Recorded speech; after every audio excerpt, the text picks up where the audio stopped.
Hi, I'm O4Dude. This is my tutorial for the moon, Light the Far Off Lanterns in Darker Side. So this is a video of how I do it. I bait the piranha to shoot one fireball, and then I shoot the other one myself.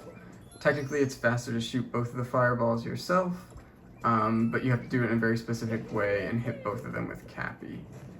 Otherwise, you're not going to save time over this. And this is much faster than baiting the piranha plant for both of the lanterns. Plus, it gives you the capture, which is useful for Toadette.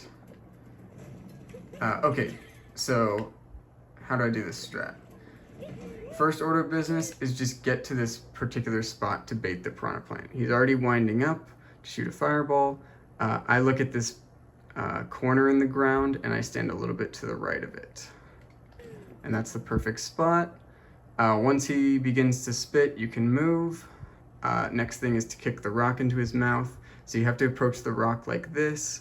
I try to walk over to where this salt is rounded like this before walking up to the rock to get a good angle. After kicking the rock, press Y to throw Cappy and capture him. None of this needs to be a super rush because we're just waiting on this fireball to hit the lantern.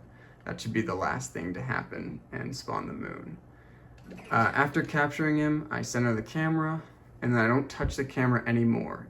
The game automatically centers the camera right behind the piranha plant, so that straight forward is where he is facing. So don't touch the camera. Then press Y to spit out the rock, and while you do that, hold left. Side note, it seems like the piranha moves faster or turns faster when he's spitting out the rock, which, can be useful. Here you gotta spit the rock out anyway, so that's cool. Then once you're aligned, spit a fireball, and then shortly after, uncapture and cap throw into the fireball to send it flying to the lantern. And you'll notice all that can be done before this fireball reaches that lantern. So you rarely lose time with this strat. The biggest concern, I would say, is probably kicking the rock.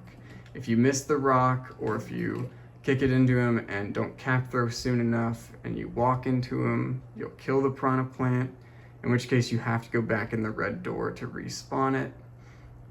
The rocks do not respawn when you go in the red door, but the piranha plants do. Just be careful. And that's about it.